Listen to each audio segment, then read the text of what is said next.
How's it going, everyone? My name's Dave Walsh, and I had the pleasure of working with Cal Niviata and Singy with our project sponsor, Microsoft, on an open source API.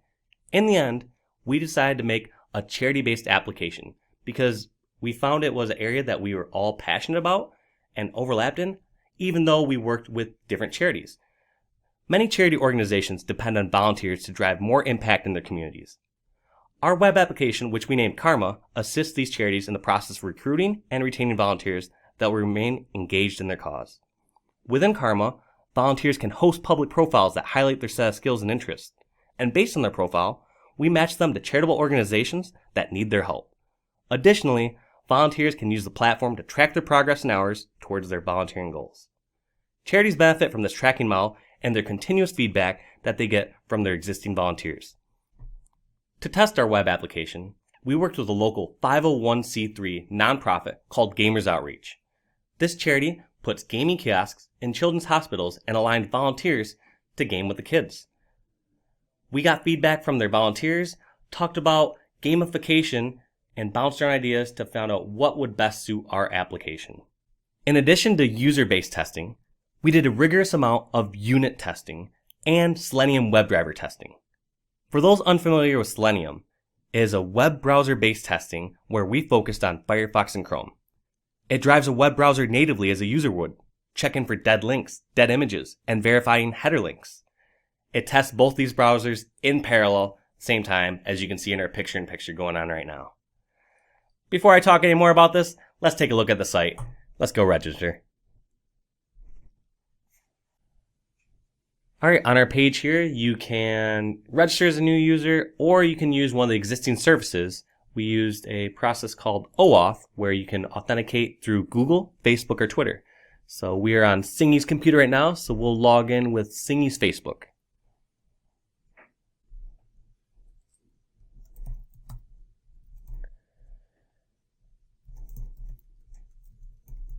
And I'll just put a placeholder. There we go. And we are going to register. A nice part about our web application is we have Twitter's type ahead search function. So if you happen to know the exact charity you want to work for, you can go to our search bar, start to type it in, and you'll see different charities pop up. So one of the first ones we've talked about before, and we're going to check out right now, is Gamers Outreach. So as we can see right here, this is Gamers Outreach's personal charity page. We've had quite a few volunteer hours logged through the volunteers we've worked with, and you see their average rating through different individual sessions. We decided to go with a Yelp-style approach where anyone can contribute to a page.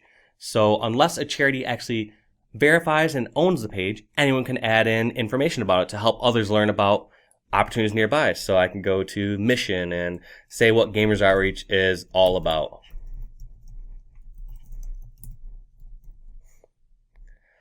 Besides our charity pages, we can actually go to volunteer pages. After talking with Gamers Outreach and our own research into gamification, we came up with our own mix of a badge system / tangible rewards where we incentivize charities to go out and give custom rewards to their volunteers. In Gamers Outreach's case, we have customized badges and they do volunteer spotlights after they've completed so many hours of volunteering. On the profile page as well, you can see Singy has a few interested charities called BitCamp, Red Cross, and Gamers Outreach. And lastly, we take a volunteer's skills, interests, and hobbies, find out what they're best at, and match that to specific charities, and also make suggestions. So in Singy's case, we see that Singy is passionate about animals. However, none of her current volunteer hours go towards that. So we'd recommend something like the West Michigan Humane Society. Now let's take a look at the back-end tool that makes some of this possible and what others could use to actually use our API for their own use. Swagger is a tool that exposes our RESTful API. So if someone out there wanted to create an app similar to how we created Karma, they can use our data here on the back end.